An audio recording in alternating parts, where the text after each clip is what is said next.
الحمد لله نحمده ونستعينه ونستغفره ونؤمن به ونتوكل عليه ونعوذ بالله من شرور أنفسنا ومن سيئات أعمالنا من يهده الله فلا مضل له ومن يضلله فلا هادي له وأشهد أن لا إله إلا الله وحده لا شريك له وأشهد أن سيدنا وسندنا ونبينا ومولانا محمدا عبده ورسوله صلی اللہ تعالی علیہ وعلى آلہ واصحابہ وبارک وسلم تسلیما کثیرا اما بعد فاعوذ باللہ من الشیطان الرجیم بسم اللہ الرحمن الرحیم ان الذین یحبون ان تشیع الفاحشة فی الذین آمنوا لهم عذاب علیم فی الدنیا والآخرہ ولهم عذاب علیم صدق اللہ العظیم وقال رسول اللہ صلی اللہ علیہ وسلم خیر القرون قرنی ثم الذین یلونہم ثم الذین یلونہم او کما قال صلی اللہ علیہ وسلم۔ حاضرین محترم، قرآن مجید کی آیت کا ایک حصہ میں نے تلاوت کیا ہے، اسی طرح حدیث مبارکہ میں سے کچھ الفاظ میں نے نقل کیے ہیں۔ دعا فرمائیے اللہ تعالیٰ بات کو صحیح طریقے پر کہنے کی، سننے کی، سمجھ کر عمل کرنے کی ہمیں توفیق عطا فرمائے۔ آیت قرآنی میں کا جو مفہوم ہے وہ یہ ہے کہ بے شک وہ لوگ جو بے حیائی سے محبت رکھتے ہیں اور بے حیائی اہل ایمان میں پھیلانا چاہتے ہیں،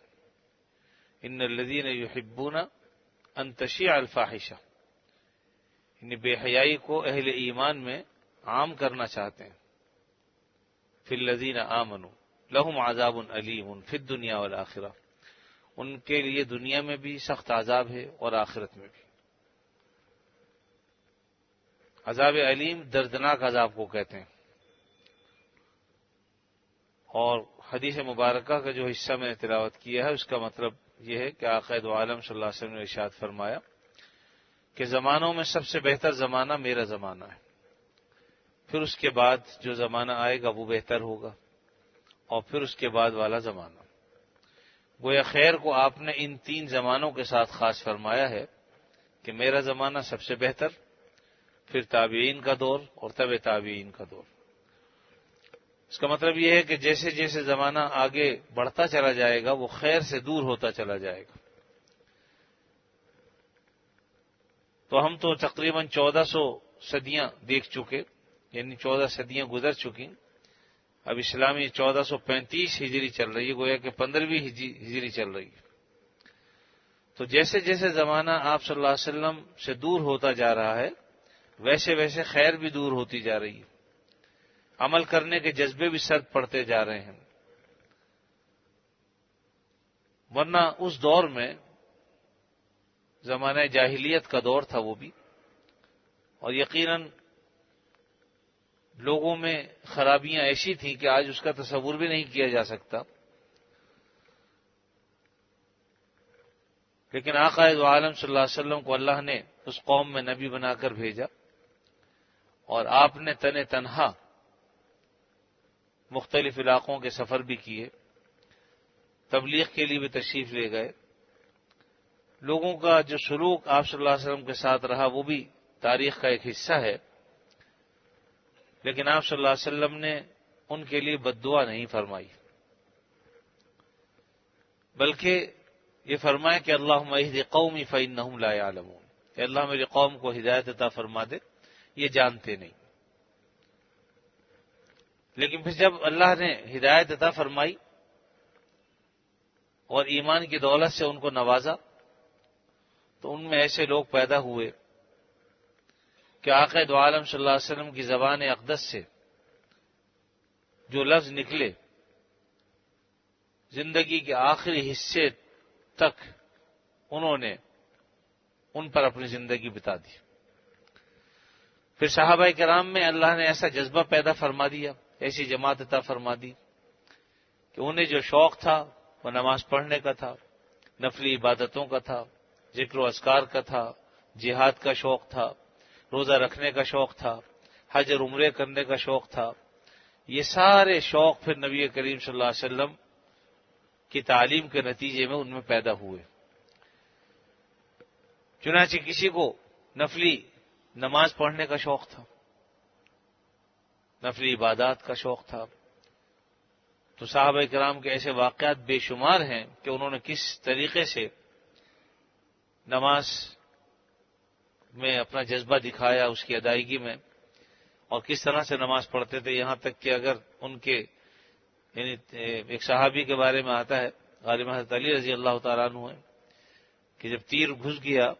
تو وہ نکالے سے نکلتا نہیں تھا اور بڑی تکلیف ہوتی تھی۔ کسی نے یہ کہا کہ جب یہ نماز میں مشغول ہوں تب نکال لینا، تو نماز ایسی پڑھتے تھے کہ وہ دنیا و مافیہ سے بے خبر ہو جاتے تھے، گویا اللہ رب العزت کے سامنے حضوری کا ایک ایسا تصور تھا ان کے سامنے کہ پھر دنیا ان کی نظر میں کچھ نہیں ہوتی تھی۔ چنانچہ ایسے ہی ہوا جب انہوں نے نماز کی نیت باندھ دی اور وہ دنیا سے بیگانہ ہو گئے، اس تیر کو نکال لیا گیا اور انہیں پتہ بھی نہیں چلا، تو نہ بے ہوش کرنے کی ضرورت پیش آتی تھی اور نہ کسی اور کام۔ یہی معاملہ روزوں کا تھا کہ جو فرض روزے تھے وہ تو اپنی جگہ پر، لیکن نفلی روزوں کا معاملہ بھی ایسا ہی تھا۔ کتنے صحابہ کرام صائم الدہر تھے، ہمیشہ روزہ رکھتے تھے۔ بعض کے بارے میں آتا ہے کہ سوائے عید بقرعید کے جو ایام ہیں جن میں روزہ رکھنا ناجائز ہے، حرام ہے، ان کے علاوہ وہ ہمیشہ روزے سے رہتے تھے۔ بعض صحابہ کرام کے بارے میں یہ آتا ہے کہ ان کے گھر میں دن میں اگر چولہا جلتا تھا اور اس سے دھواں اٹھتا تھا تو لوگ سمجھ جاتے تھے کہ آج ان کے گھر میں مہمان آیا ہے، ورنہ ان کے گھر میں چولہا جلنے کا کیا کام، یعنی وہ ہمیشہ روزے سے ہی رہتے تھے۔ تو روزے رکھے تو اس طرح سے رکھے، اور ہجرت کی تو وہ بھی آپ کے سامنے کہ کس طرح سے ہجرت کی، ماں باپ کو چھوڑ دیا، بہن بھائیوں کو چھوڑ دیا، گھر بار کو چھوڑ دیا، بیوی بچوں کو چھوڑ دیا، اور نبی کریم صلی اللہ علیہ وسلم کے حکم پر، اللہ کے حکم پر اپنے شہر کو اور اپنے علاقے کو چھوڑ کر مدینہ منورہ آپ صلی اللہ علیہ وسلم کے ساتھ روانہ ہو گئے۔ صبح ہی آج فجر میں نے ایک واقعہ بیان کیا تھا کہ حضرت عبداللہ کے نام سے ایک صحابی تھے، اور یہ ایسے خوش نصیب صحابی ہیں کہ جن کی قبر میں نبی کریم صلی اللہ علیہ وسلم خود اترے، اور صحابہ جو حضرت عمر فاروق، حضرت ابو بکر صدیق دونوں قبر میں تھے، آپ نے فرمایا کہ اپنے اس بھائی کو میرے قریب کرو،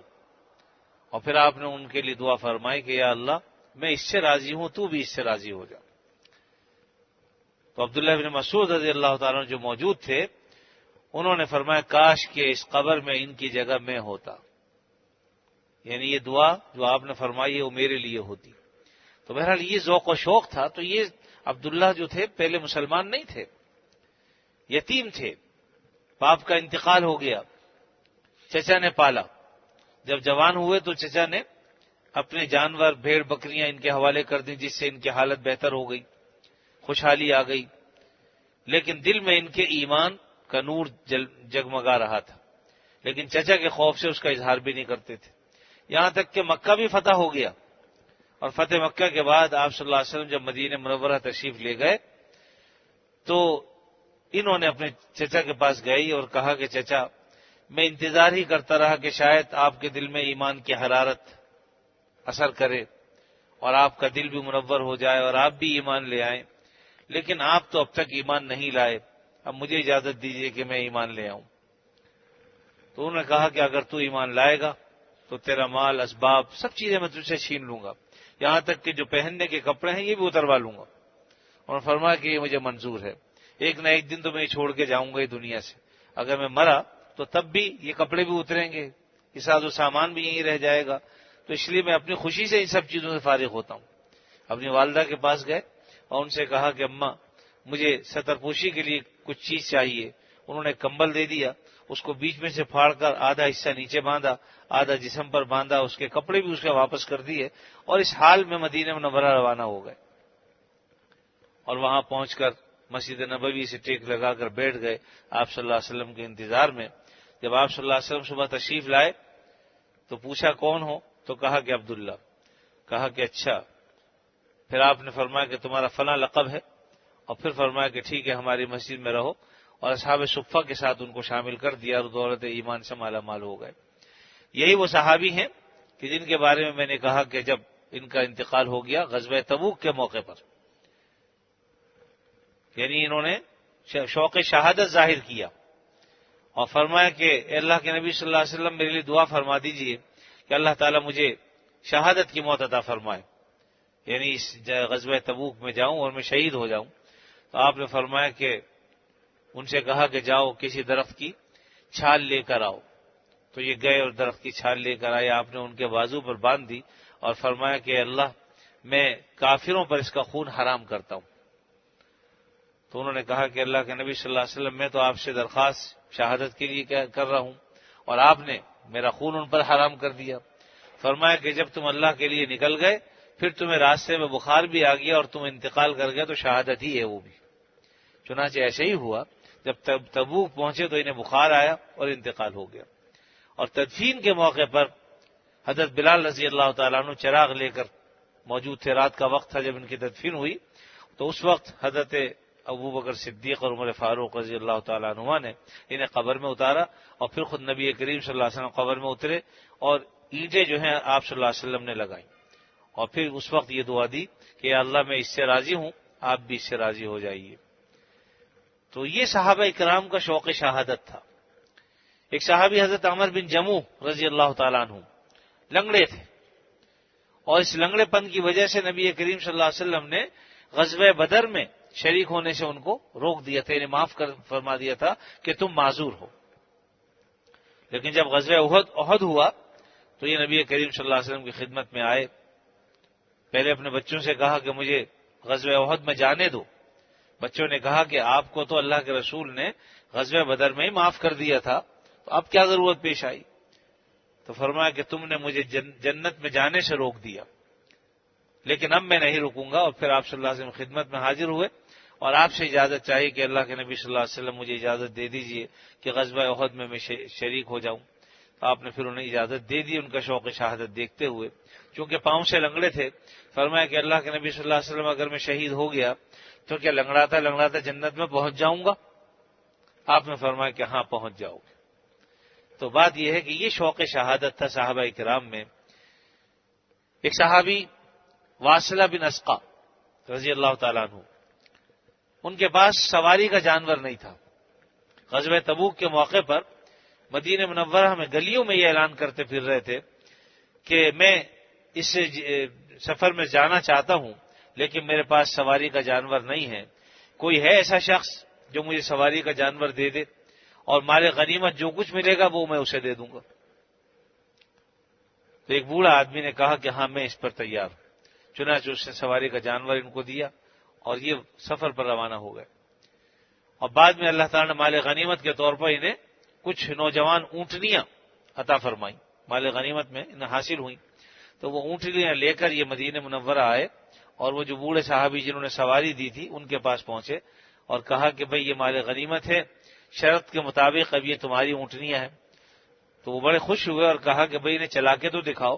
تو کچھ دیر وہ آگے چلایا، کچھ پیچھے چلایا، تو انہوں نے دیکھا اور کہا کہ ماشاءاللہ بہت عمدہ اونٹنی ہے۔ تو فرمایا کہ یہ آپ کی ہیں، رکھ لیجئے۔ فرمایا کہ میاں انہیں لے جاؤ، ہمارا مقصد یہ نہیں تھا، ہمارا مقصد کچھ اور تھا، اور وہ حصول ثواب تھا جو اللہ نے ہمیں عطا فرما دیا۔ تو بہرحال یہ وہ صحابہ کرام تھے نبی کریم صلی اللہ علیہ وسلم کے زمانے کے جنہیں یہ ذوق و شوق تھا۔ ایک صحابیہ تھی ام ورقہ بن نوفل، انہوں نے آپ صلی اللہ علیہ وسلم سے کہا غزوہ بدر کے موقع پر کہ مجھے بھی اجازت دیجیے تاکہ میں جو زخمی مجاہدین ہوں گے ان کی میں خدمت کروں گی، ان کی مرہم پٹی کروں گی، تو مجھے اجازت دے دیجیے۔ آپ نے فرمایا اپنے گھر میں رہو، اور پھر یہ بھی انہوں نے تمنا ظاہر کی تھی شہادت کی، تو فرمایا کہ گھر میں رہو، تم گھر میں ہی شہید ہو جاؤ گی۔ تو ایسا ہی ہوا، ان کا ایک غلام تھا اور ایک باندی جن سے انہوں نے وعدہ کر رکھا تھا کہ میرے مرنے کے بعد تم دونوں آزاد ہو۔ تو ان بدبختوں نے ان کو جلدی آزاد ہونے کے لیے انہی کو شہید کر ڈالا۔ تو اللہ کے رسول صلی اللہ علیہ وسلم جو زبان سے جو بات نکالی تھی وہ پوری ہوئی، اور بالآخر انہیں شہادت بہرحال مل گئی۔ تو بہرحال یہ جذبہ شوق تھا صحابہ میں بھی، صحابہ اور صحابیات میں بھی۔ جیسا کہ میں نے کہا کہ زمانہ آپ صلی اللہ علیہ وسلم سے دور ہوتا چلا جا رہا ہے، جیسے جیسے دور ہو رہا ہے ویسے ویسے خیر بھی دور ہوتی چلی جا رہی ہے۔ وہ صحابہ کرام جو ایک زمانے میں تمام خرابیوں میں مبتلا تھے، یعنی وہ ناچ گانوں میں بھی شریک ہوتے تھے، وہ شراب کی مجلس میں بھی جاتے تھے کیونکہ اس وقت حرام بھی نہیں تھی، اور اسی طریقے سے فاحشہ عورتیں تھیں تو وہاں بھی وہ جاتے تھے، بعض لوگ ایسے بھی تھے، لیکن بعد میں اللہ نے انہیں دولت اسلام سے مالا مال کیا تو ان تمام کاموں کو یکسر انہوں نے نہ صرف چھوڑ دیا بلکہ ایک صحابی تھے جو وہ ہجرت کرتے تھے صحابہ تو یہ ان کو پہنچا کے آتے تھے، تو ایک موقع پر ایک ایسی عورت جو یعنی زمانہ جاہلیت میں ان کا تعلق غالباً اس سے رہا ہوگا، جب اس عورت نے ان کو دیکھا تو انہوں نے پرچھائی سے پہچان لیا کہ یہ وہ عورت ہے، تو اس سے بھاگے، اس نے بھی پیچھا کیا اور ان کے پیچھے اور بھی بہت سے گئے، تو بہت بےتابی کا اس نے اظہار کیا تو فرمایا کہ وہ زمانہ اور تھا، اب اسلام آ گیا، یعنی اسلام ان بے حیائی کے کاموں سے روکتا ہے، لہذا اب میں ان بے حیائی کے کاموں میں نہیں پڑنا چاہتا۔ تو بات یہ ہے کہ جب ایک مرتبہ اسلام قبول کر لیا، نبی کریم صلی اللہ علیہ وسلم کے دست حق پرست پر اسلام قبول کر لیا، اس کے بعد پھر پلٹ کر نہیں دیکھا انہوں نے، آگے ہی دیکھتے چلے گئے۔ تو یہ صحابہ کرام تھے، ان کا دور تھا، ایک زمانے کے شوق یہ تھے۔ آج بھی ہمارے جوان ہیں لیکن ان کے شوق بدل گئے، اب ان کے ذوق تبدیل ہو گئے، اب ان کی تمنائیں بدل گئیں، لیکن ہم سب ان کے حق میں دعا ہی کرتے ہیں، اس لیے کہ ہمارے نبی صلی اللہ علیہ وسلم کا طریقہ یہی تھا، کافروں کے حق میں بھی آپ دعا ہی فرماتے تھے۔ اس لیے اگر ہمارے بچے، ہمارے نوجوان بچیاں اگر وہ بہک جاتی ہیں، گمراہی کا راستہ اختیار کر لیتی ہیں، تو ہمیں چاہیے ان کے حق میں دعا کریں کہ یا اللہ انہیں گمراہی سے بچا۔ شیطان نے مزین کر رکھے، وزین لہم الشیطان اعمالہم، قرآن کہتا ہے کہ شیطان اعمال کو مزین کر کے دکھاتا ہے، چکا چوند ہوتی ہے، اور اس چکا چوند میں نوجوان لڑکے اور لڑکیاں بہک جاتے ہیں اور سمجھتے ہیں کہ بس یہی ہے زندگی، اسی کا نام ہے ہلہ گلہ شور شرابہ، اسی کو وہ اپنا مطمع نظر بنا لیتے ہیں اور اسی میں پوری زندگی بتا دیتے ہیں۔ ان بیچاروں کو نہ نماز کا پتہ ہوتا، نہ قرآن کا پتہ ہوتا، اللہ اور رسول کے حکم کا تقاضا کیا ہے انہیں یہ بھی پتہ نہیں ہوتا، جس کے نتیجے میں گمراہی کے راستے پر چل پڑتے۔ تو ایک تو یہ کہ اپنے ان بہن بھائیوں کے لیے، ان مسلمان مردوں اور عورتوں کے لیے ہمیں دعا کرنی چاہیے کہ یا اللہ اپنے فضل و کرم سے ان سب کو ہدایت عطا فرما۔ وجہ اس کی یہ ہے کہ قرب و جوار، ارد گرد ماحول ایسا بن چکا ہے کہ اب فخر کی چیزیں اور ہو گئیں۔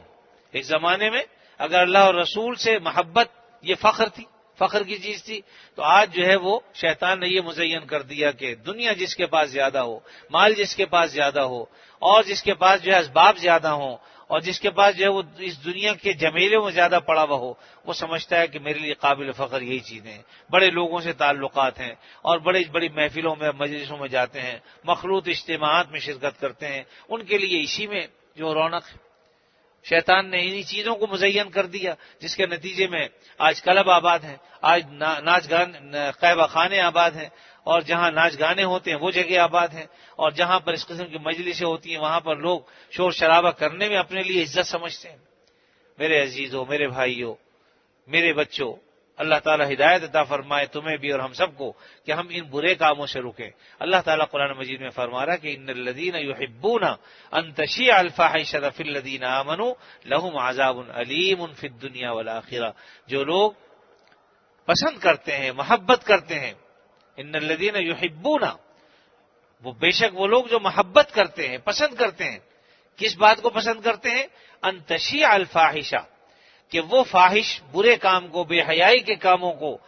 پھیلا دیں، لوگوں میں عام کر دیں، نشر و اشاعت کریں اس کی، چاہے وہ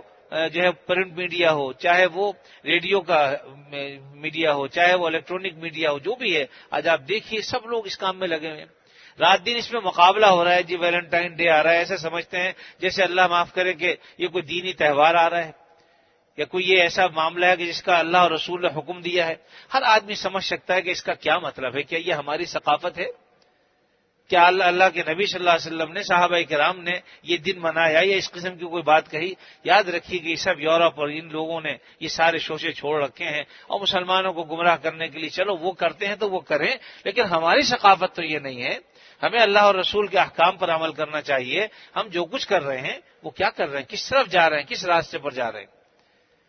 روڈوں پر دائیں بائیں آگے پیچھے یہ چیزیں بڑھتی چلی جا رہی ہیں، اور جس کے نتیجے میں آپ دیکھیں گے ہر آدمی کے ہاتھ میں ایک گلاب کا پھول ہے، اور نہ جانے اس کو اب کہتے ہیں کہ جی ہم غلط نظریہ نہیں ہے تو بھائی جا کے کیا اپنی ماں کے سر میں اس کو لگائے گا،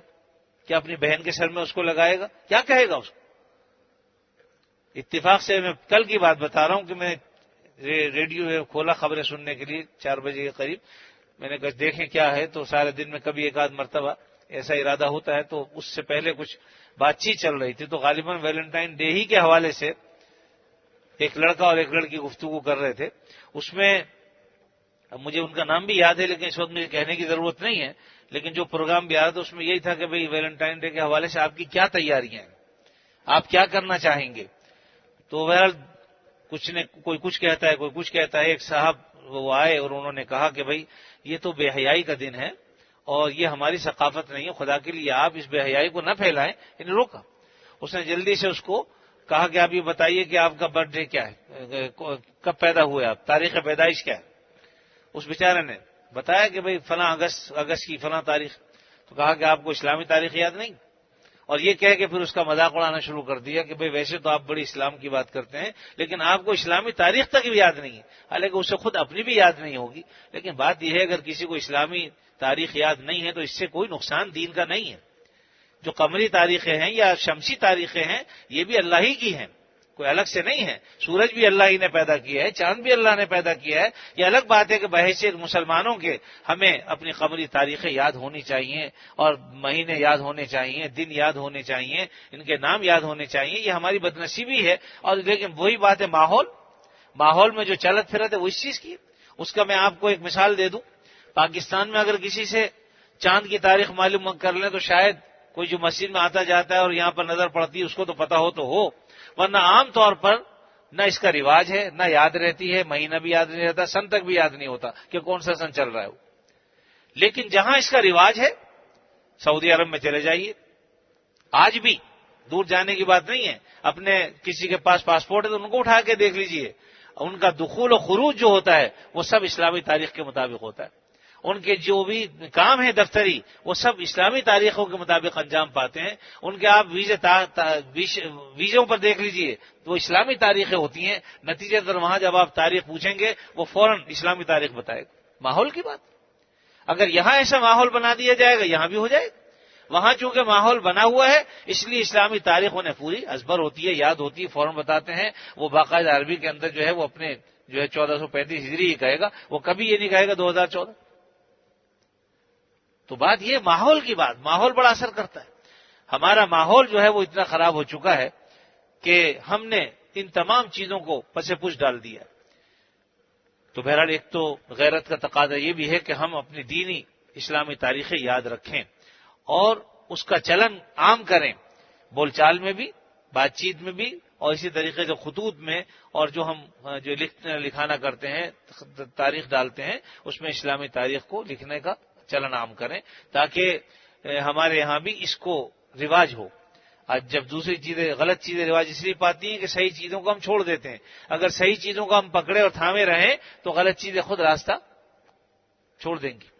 اس لیے ایک تو یہ کہ ہمیں یہ چاہیے۔ تو بہرحال بات یہ ہے کہ اس نے اس کا تو بیچارے کو یہ پوچھ کے بند کر دیا اس کا تو، اور اس کے بعد پھر اس نے ویلنٹائن ڈے کے حوالے سے ترغیبات دینی شروع کی کہ صاحب یہ خوشی کا موقع ہے، ذرا سی خوشی ہے، لوگ بانٹ لیتے ہیں۔ خوشیوں کے اور بہت سے طریقے ہیں، غیر اسلامی طریقے ہی ہم کیوں اپناتے ہیں؟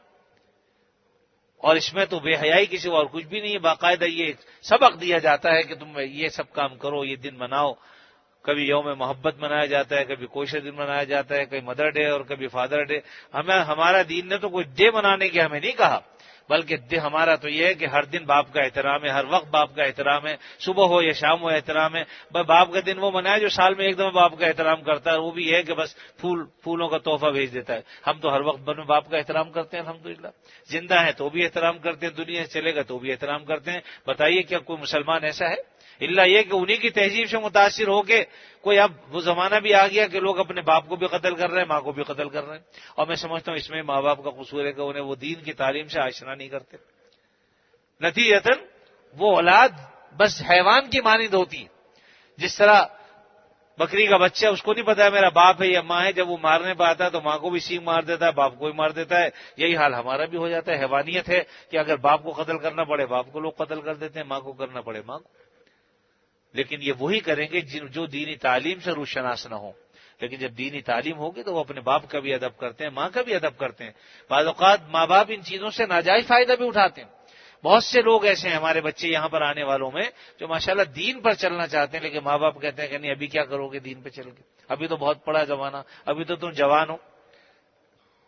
تو نتیجتاً یہ کہ اس کے نتیجے میں ہوتا کیا ہے کہ ماں باپ ان کو استعمال کرتے ہیں کہ تم ماں باپ کا ادب نہیں کرتے، تم ایسے ہو تم ویسے ہو، ان کو 100 باتیں کہی جاتی ہیں۔ میرے عزیز ہو، بات یہ ہے کہ یہ ہمارے بچے ہیں، یہ ہماری نسل ہے۔ جس طرح ایک درخت چھوٹا سا ہوتا ہے، اس کو پانی دیا جاتا ہے، اس کی حفاظت کی جاتی ہے تو وہ صحیح طریقے سے پروان چڑھتا ہے، اسی طریقے سے یہ بچے ہیں، ان کی اگر صحیح تربیت ہوگی تو یہ آگے چل کے آگے دوسروں کی تربیت کریں گے، اور پھر یہ اپنی ان کی جب اولادیں ہوں گی ان کی تربیت کریں گے۔ لیکن اگر ہم اپنی اولاد کو صحیح طریقے سے نہیں پالیں گے، ان کے نشو و نما نہیں کریں گے، ان کو دین صحیح طریقے سے نہیں سکھائیں گے، نتیجے میں آگے جو نسل بڑھے گی وہ بھی شاید ایسی ہو، اور اس کا وبال ہم پر ہوگا۔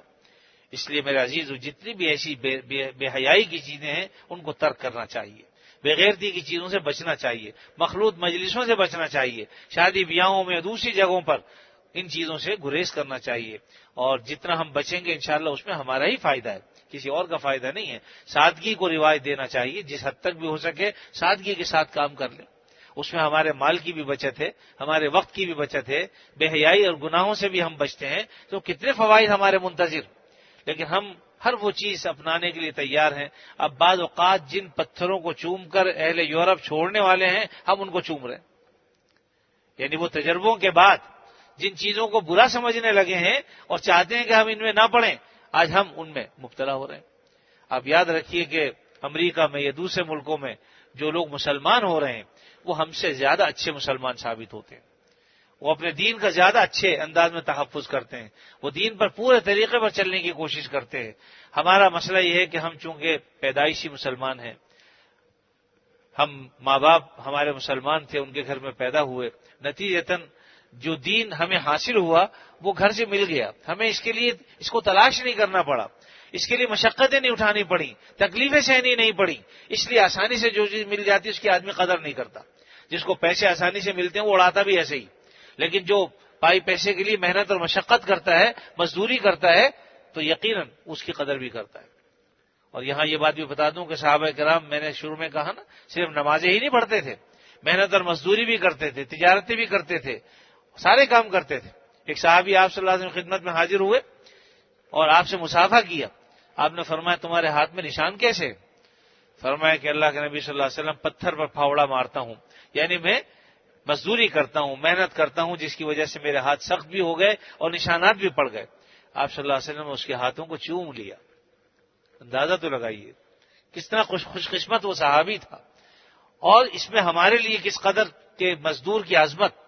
کہ اللہ کے نبی نے اس سے منع نہیں فرمایا، یہ نہیں کہا کہ سارے دن نمازیں پڑھتے رہو روزے رکھتے رہو، یہ اپنی جگہ پر ہے، یہ بھی کرو، کرنے کا کام ہے، لیکن محنت مزدوری سے منع نہیں کیا۔ بعض صحابہ کرام جو ہے وہ تجارت کیا کرتے تھے۔ حضرت عبد الرحمن بن عوف رضی اللہ تعالیٰ عنہ جب مکے سے ہجرت کر کے آئے مدینہ منورہ، تو ایک صحابی کا جب آپ نے بھائی چارہ قائم کر دیا ان کے ساتھ، تو انہوں نے کہا بھی آدھا مال آپ لے لیجیے۔ فرمایا کہ مجھے مال نہیں چاہیے، مجھے بس تم بازار کا راستہ دکھا دو،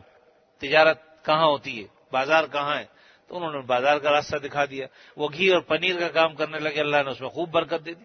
تو عبد الرحمن بن عوف رضی اللہ تعالیٰ عنہ بہت امیر اور مالدار صحابی تھے، لیکن یہ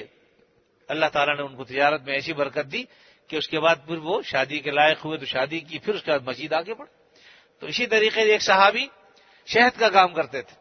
انہوں نے کچھ جنگل آپ صلی اللہ علیہ وسلم سے مانگے تو آپ نے ان کو 2 جنگل عطا فرما دیے۔ تو ان 2 جنگلوں میں وہ شہد کی مکھیاں پالتے تھے اور اس سے شہد حاصل کرتے تھے اور اس کے بعد وہ فروخت کرتے تھے۔ تو بہرحال ایسی بے شمار مثالیں ہیں۔ میرے کہنے کا مطلب یہ ہے کہ آپ صلی اللہ علیہ وسلم نے ہمیں اس سے منع نہیں کیا کہ تم اپنی زندگی گزارنے کے لیے بقدر زندگی بقدر ضرورت محنت نہ کرو، مزدوری نہ کرو یا کوئی پیشہ اختیار نہ کرو، جائز پیشوں کو اختیار کرو، جائز جو ہے وہ مزدوری کرو، محنت کرو، اس سے منع نہیں کیا، بلکہ حدیث میں تو آپ نے فرمایا الکاسب حبیب اللہ، کسب کرنے والا، محنت کرنے والا اللہ کا محبوب ہے۔ تو اس لیے ان تمام چیزوں سے منع نہیں کیا، لیکن محنت مزدوری یا اور جو بھی ہم ملازمت کرتے ہیں اس کے نتیجے میں اپنے دین سے دور ہرگز نہ ہو۔ دین کی سمجھ ہمیں ہونی چاہیے، دین کی سوجھ بوجھ ہم میں ہونی چاہیے۔ ہم آخر مسلمان کہلاتے ہیں، آپ صلی اللہ علیہ وسلم کی غلامی کا توق ہمیں اپنے گلے میں ڈالا ہوا ہے، تو پھر غیروں کی ثقافت کیوں اپناتے ہیں، غیروں کی تہذیب کیوں اپناتے ہیں، ان کے تمدن پہ عمل کیوں کرتے ہیں، ان کی معاشرت کیوں اپنانا چاہتے ہیں؟ میں آپ کو سچ کہتا ہوں کہ غیر مسلموں نے جو اخلاق سیکھے وہ ہم سے سیکھے، ہمیں تو بد اخلاق بنا دیا، لیکن ان کے اپنے اخلاق بہتر ہو گئے اور انہوں نے سیکھے ہم سے ہی۔ آج آپ دیکھ لیجئے، ہم میں سے وہاں پر عام طور پر اپنا سامان خود اپنے کاندھے پہ اٹھاتے ہیں، مرد ہے تو ان کا مرد بھی آپ نے دیکھا ہوگا، یہاں بھی انگریز آتے ہیں اپنا بستر اٹھائے ہوئے، اپنی چیزیں اٹھائے ہوئے کاندھے پہ، ان کی عورت ہے تو وہ بھی اپنے کاندھے پہ سامان لادے ہوئے اٹھائی ہوئے۔ ہمارے نخرے ہمیں اس نے ڈال دیا اس میں کہ ہمیں سیٹ بنا دیا کہ سیٹ صاحب چل رہے ہیں، پیچھے 2 آدمی ان کے پیچھے تھیلا اٹھا کے چل رہے ہیں، ایک ڈاکٹر بھی ہے تو اس سے اپنا بریف کیس اٹھایا نہیں جاتا، دوسرا ایک ملازم اس کے ساتھ ہوتا ہے جو اٹھا کے چلتا ہے۔ تو بہرحال یہ سب چیزیں آج اس نے ہمیں سب چیز سکھا دی، لیکن خود وہ اپنا کام خود کرتا ہے۔ وہاں کا اگر صدر بھی ہے تو وہ پھاوڑا چلاتا ہے۔ ابھی میں نے 1-2 ممالک کا معاملہ پڑھا تو وہ خود مزدوری بھی کرتے ہیں، سب کام کرتے ہیں۔ تو اس لیے میرے عزیزو، حضرت سلمان فارسی رضی اللہ تعالیٰ گورنر مدینہ تھے، گورنر تھے مدینے کے، نہیں کسی اور جگہ کے گورنر تھے، لیکن اس کے باوجود مزدوری کرتے تھے۔ ایک دفعہ تشریف لائے مدینہ منورہ میں تو پتہ نہیں تھا کسی کو کہ گورنر ہے، تو کسی نے، ایک بڑے صاحب تھے، انہوں نے کہا کہ او بھائی میرا سامان اٹھاؤ گے؟ کہا کیوں نہیں اٹھائیں گے۔ اٹھا کے اس کا سامان کاندھے پہ رکھا، اس کے گھر تک پہنچایا، اور پھر جب کسی نے پہچان کے ان کو آواز دی اور ان کو پتا چلا یہ گورنر ہے تو بڑے شرمندہ ہوئے۔ تو انہوں نے کہا نہیں، اس میں کوئی حرج کی بات نہیں، ایک انسان دوسرے انسان کے کام آتا ہے، اگر میں تمہارے کام آتا، تو یہ اخلاق اسلام نے سکھلائے، یہ غیروں کے اخلاق نہیں ہیں، ہمارے اپنے اخلاق ہیں، لیکن ہم اپنے ان اخلاقوں کو ہم نے چھوڑ دیا، ترک کر دیا، اور غیروں کی جو خراب چیزیں تھیں وہ اپنا لی ہیں، اور جو اچھی چیزیں تھیں وہ انہوں نے اپنا لی۔ اس لیے ایک تو یہ کہ پورے دین پر چلنے کی آدمی کوشش کرے، پھر یہ کہ دینی مطالعہ کریں کتابوں کا، اچھی اور نیک لوگوں کی مجلسوں میں آنا جانا کریں، تاکہ ہمیں کچھ نہ کچھ اپنے دین سے واقفیت ہو۔ ہمیں تو اپنے دین کا بھی علم نہیں ہوتا، اور اللہ کا شکر ہے کہ ہمارا دین کسی کا انکار نہیں کرتا۔ 1,24,000 انبیاء ہم سب پر ایمان لاتے ہیں، چاہے حضرت موسیٰ و حضرت عیسیٰ علیہ السلام سب ہوں۔ حضرت عیسیٰ کے ماننے والے ہمارے نبی کو نہیں مانتے، لیکن ہم ان کے نبی کو مانتے ہیں۔ اسی طریقے سے حضرت موسیٰ علیہ السلام کے ماننے والے ہمارے نبی کو نہیں مانتے، لیکن ہم حضرت موسیٰ علیہ السلام کو مانتے ہیں۔ اور قرآن مجید نے اس کو بیان بھی کیا ہے کہ ہم تو تمہاری کتابوں کو مانتے ہیں، لیکن تم ہماری کتابوں کو نہیں مانتے۔ ہم تم سے محبت کرتے ہیں، لیکن تم ہم سے محبت نہیں کرتے۔ ہاں انتم ہؤلاء تحبونہم ولا یحبونکم، تم تو محبت کرتے ہو لیکن یہ محبت نہیں کرتے۔ وتؤمنون بالکتاب کلہ، اور تم ساری کتابوں پر ایمان لاتے ہو، لیکن یہ تمہاری کتاب پر ایمان نہیں لاتے۔ تو ہونا تو یہ چاہیے تھا کہ ہمیں شکایت ہوتی، آج انہیں ہم سے شکایت۔ بہرحال معاملہ الٹا چل رہا ہے۔ اللہ تعالیٰ ہمیں دین کی سمجھ عطا فرمائے۔ تو میرے عزیزو، میں آپ سے یہی درخواست کروں گا کہ اپنے دین کو مت چھوڑو، دین کو مضبوطی سے تھامو، اللہ کے رسول صلی اللہ علیہ وسلم کی ارشادات کو توجہ کے ساتھ سنو۔ اور الحمدللہ بزرگان دین نے ہمارے لیے کتابیں مرتب کر دی ہیں، آسان زبان میں ہی موجود ہیں۔ ان کتابوں کو اپنے بزرگوں سے پوچھ کر کہ کون سی کتاب کا مطالعہ میرے لیے مفید ہے، ان کتابوں کا مطالعہ کریں، تاکہ کچھ نہ کچھ دین کی سمجھ ہم میں پیدا ہو۔ باقی یہ کہ جو کوئی اگر غلط کام کر رہا ہے تو اس کو محبت پیار سے روکنے کی کوشش کریں، اگر وہ رک جائے ٹھیک ہے، نہیں رکتا تو پھر اس سے الجھنے کی اور لڑنے اور جھگڑنے کی ضرورت نہیں ہے۔ اس لیے کہ لوگوں کو اب معاملہ یہ ہے کہ پہلے زمانے میں ہم کنویں کے پاس جاتے تھے پانی پینے کے لیے، آج کنویں کو ہمارے پاس آنا پڑتا ہے۔ ہمارے حضرت والا رحمت اللہ علیہ فرمایا کرتے تھے کہ اب زمانہ وہ نہیں ہے، اب تو بات یہ ہے کہ کنواں بھی خود ہی کھودو، پانی بھی تم ہی نکالو، اس کے بعد پیاس بھی تم ہی لگاؤ، اور پانی بھی تم خود پلاؤ۔ اب تو جس کو پیاس ہوتی ہے پانی پینے بھی نہیں آتا۔ اس لیے اب دین سکھانے کے لیے ہم خود جائیں، خود ہم ان سے رابطہ کریں، خود اس کی طلب پیدا کریں۔ محنت کریں گے تو کچھ نہ کچھ انشاءاللہ ہمارے حصے میں بھی یہ نیکیاں جو ہے اللہ تعالیٰ ڈال دیں گے، اور پھر وہ جو کچھ نیک کام کرے گا اللہ تعالیٰ نے چاہا تو اس میں ہمارا حصہ شامل ہوگا۔ آپ صلی اللہ علیہ وسلم ارشاد فرمائے کہ اگر تم کوئی خیر کی دلالت کرتا ہے، رہنمائی کرتا ہے خیر کے کام کی طرف، اس کے نتیجے میں کوئی شخص خیر کا کام کرتا ہے تو اس کا ثواب تمہیں بھی ملے گا، اور خدا نہ کرے اگر کوئی برائی کا کام کرتا ہے یا برائی جو ہے وہ کی ابتدا کرتا ہے، اس کے نتیجے میں کچھ لوگ اور برائی کی ابتدا کرتے ہیں، تو جتنے لوگ قیامت تک برائی کریں گے اس کی برائی کا جو ہے وہ بدلہ اس کے بھی کھاتے میں جائے گا جس نے ابتدا کی۔ اس لیے برے کاموں سے بچو۔ بعض اوقات ہم ایک کام برا شروع کر دیتے ہیں، اگر خدا نہ کرے ہم نے اپنی غلطی سے جہالت کی بنا پر کوئی کام ایسا شروع بھی کر دیا ہے، کوشش کریں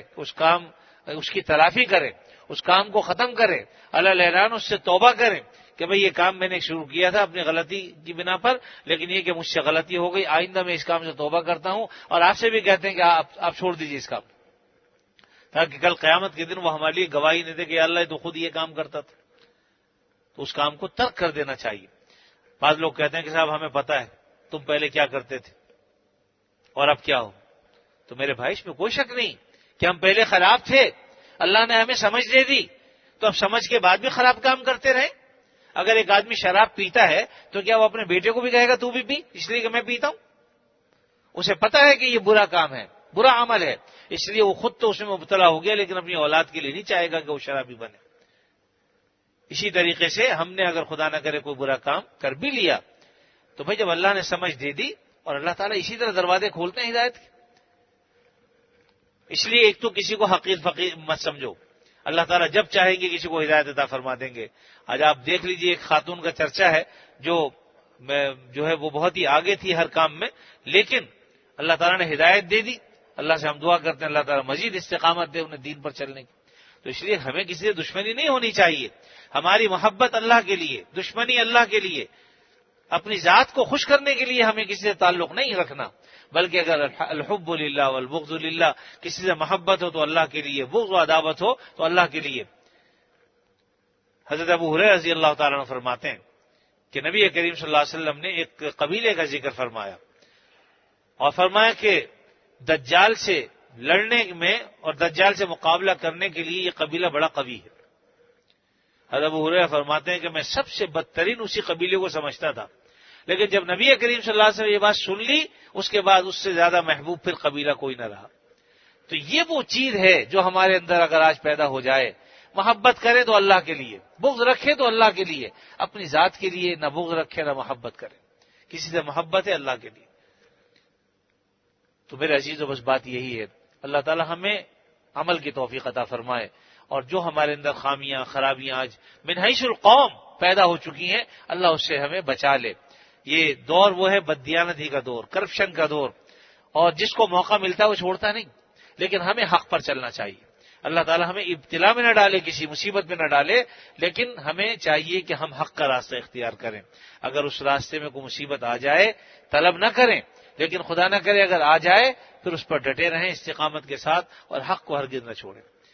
سفیان ثوری رحمۃ اللہ علیہ کا آپ نے سنا ہوگا، ہارون رشید کے زمانے میں بڑے بزرگ گزرے ہیں، اور ان کو ہارون رشید نے خط لکھا،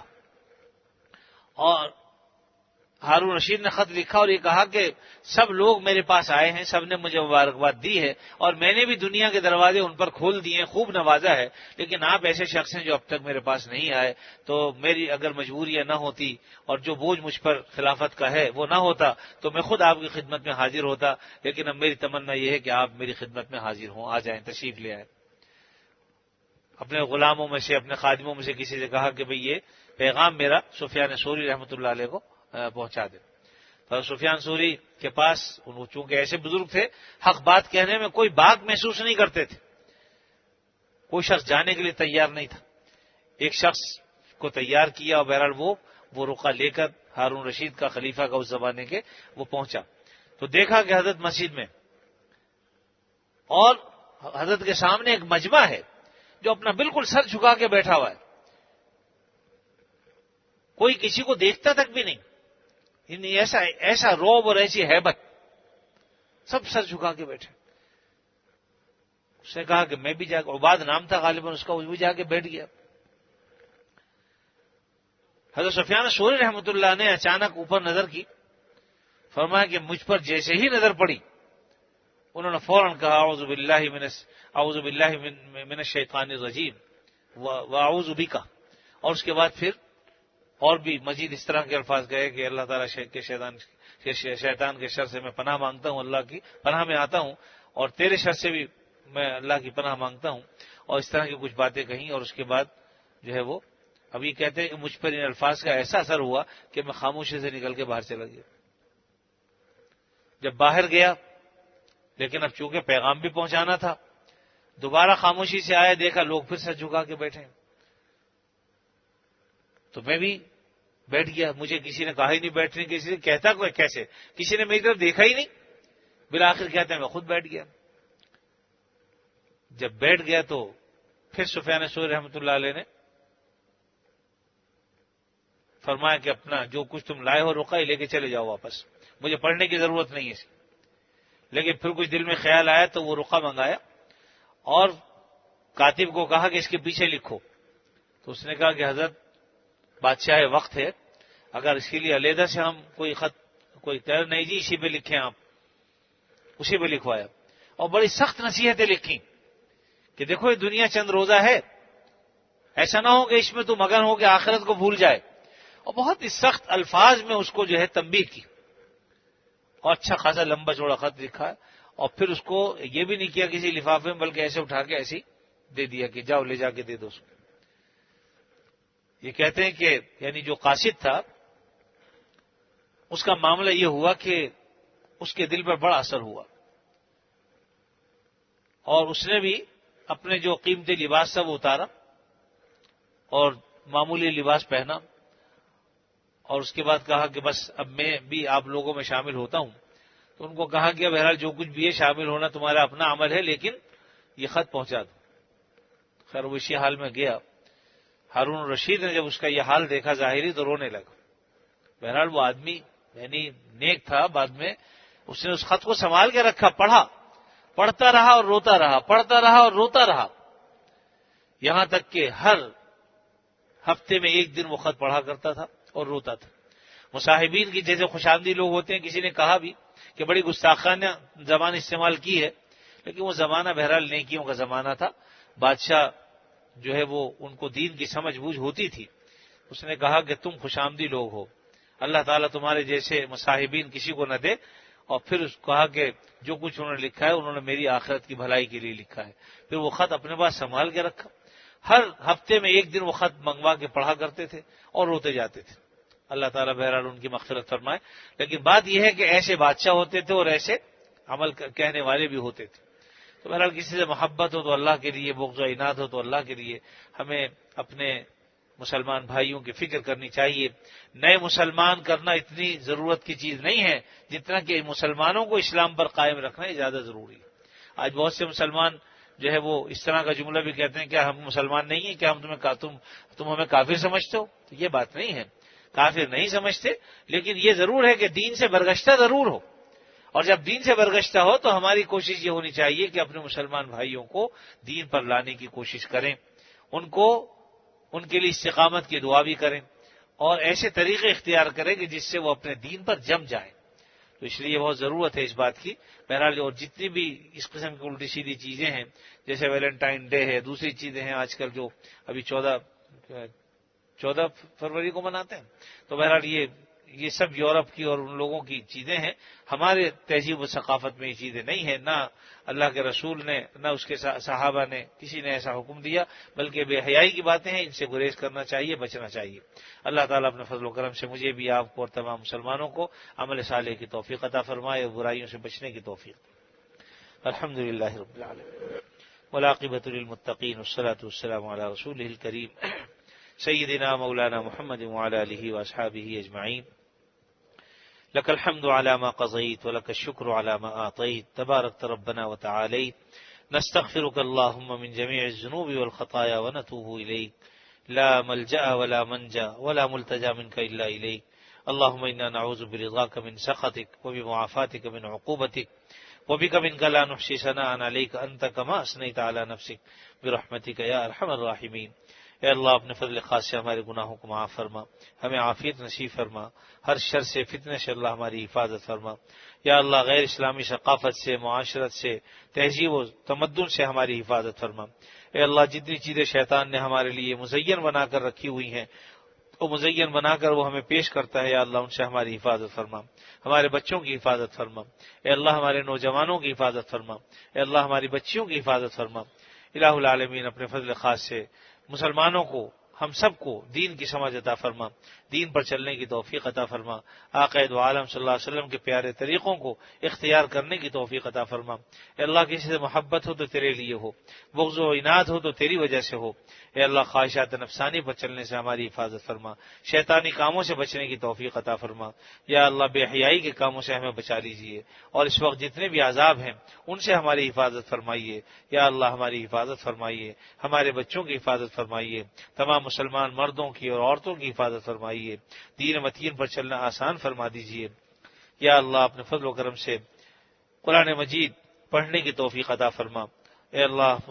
اس کے تقاضوں پر عمل کرنے کی توفیق عطا فرما، نماز باجماعت پڑھنے کی توفیق عطا فرما، نمازوں میں خشوع و خضوع عطا فرما، ہر عمل اخلاص کے ساتھ کرنے کی توفیق عطا فرما۔ اے اللہ ہماری مسجدوں کی، مدرسوں کی حفاظت فرما۔ اے اللہ اپنے فضل و کرم سے پورے ملک میں امن و امان قائم فرما۔ اے اللہ پورے ملک میں امن و امان قائم فرما، خصوصیت کے ساتھ ہمارے شہر کراچی کو امن کا گہوارہ بنا دے۔ اے اللہ امن کا گہوارہ بنا دے۔ اے اللہ ہمارے گھروں کی حفاظت فرما، ہمارے ایمان کی، جان کی، مال کی، عزت کی، آبرو کی حفاظت فرما۔ اپنی ذات کے سوا کسی کا محتاج نہ بنا، کسی کے آگے ذلیل نہ فرما، کسی کے آگے رسوا نہ فرما۔ جب تک زندہ رہیں آپ صلی اللہ علیہ وسلم کی تعلیمات پر دل و جان سے عمل کی توفیق عطا فرما، اور جب وقت آخر آئے خاتمہ ایمان پر فرما۔